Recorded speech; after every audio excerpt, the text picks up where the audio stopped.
Hello everybody! How are you all doing today? Today we are going to be doing a book review. I'm a little bit resentful towards this book because it has put me in a massive reading slump. I don't know what to do, you guys. I can't read anything. Somebody please send help. I need help. Somebody please. You know, when you're in a reading slump, you typically want to read a book that is like the book that you just finished, but none exists. So you're stuck with nothing. The book that I am complaining / raving about is WINTERSONG by S.J. Jones. WINTERSONG follows a girl named Liesel, and Liesel helps run her family's inn. However, what Liesel actually wants to do with her life is to fulfill her dream of composing music. All her life, Liesel, as well as her sister and her brother, grew up with their grandmother telling them these crazy tales about goblins and the Goblin King that resides in their world. As Liesel and her siblings grew older, these fantasies and beliefs of otherworldly creatures and goblins just faded away. They started to just think their grandma was kind of crazy. Their grandmother, however, is still pushing that goblins are definitely real, but Liesel's just kind of like, no, grandma, no. However,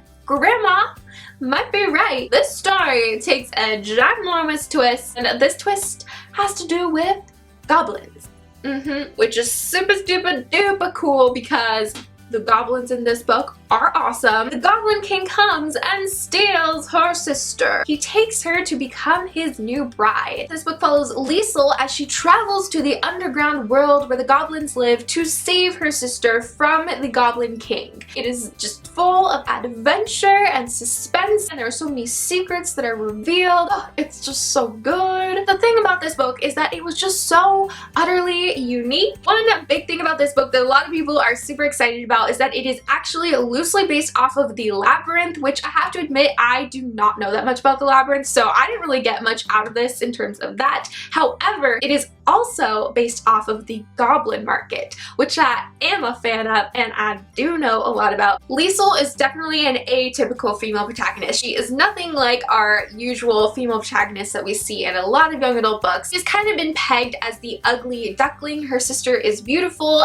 and her family and everybody in her life has always just kind of regarded her as the plain, boring, untalented sister. Liesel definitely wasn't my favorite character that I've read about. There were some things that she did that kind of irked me. She annoyed me at certain parts, but not to the point where I disliked her character or didn't want to read about her. I feel like that just comes with Liesel's character, is the fact that she does things and she thinks things that are not right, and they're not supposed to be right, and they're probably supposed to irk the reader. It felt purposeful and I was okay with it. I was okay with the fact that Liesel was kind of bothering me because I knew that that was just part of her character. But I really like that she is a quirky and kind of different character because it makes her perspective that much more interesting to read about. As for the Goblin King, I don't know how I feel about him. I don't really want to spoil anything for you, but I will say that he's definitely a very intriguing character, a very layered character with a lot of secrets. It's this interesting process while you're reading this of trying to find out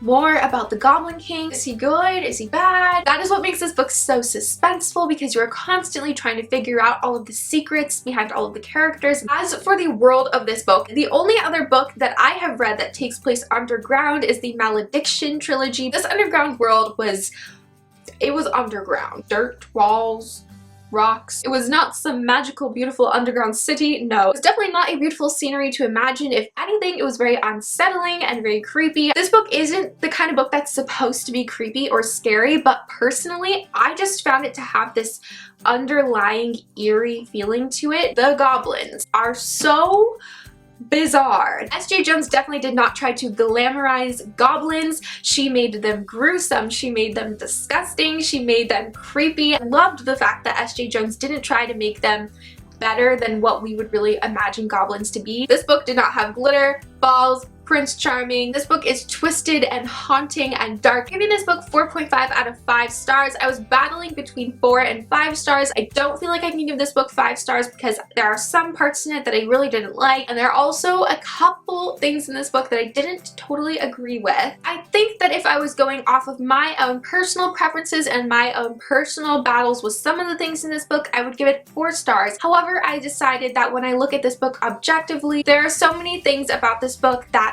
were so well done, so creative, and I have to applaud the author for it. I can see how much effort she put into this book, and I really appreciate how different it is. For that reason, I decided on a 4.5. I think that for people who really liked Cruel Beauty by Rosamund Hodge or possibly Uprooted by Naomi Novik would really enjoy this book. I would love to hear from those of you guys who have read this book. So if you have read this book, go ahead and comment below what some of your thoughts were on it, but keep in mind that if you have a spoiler, please just put a little spoiler alert. That is going to be it today, so I'm gonna wrap things up. I hope that you guys enjoyed this little book review. If you did, please give it a big thumbs up. I hope that you'll go and have yourselves a fabulous day, and I will see you guys next time. Bye!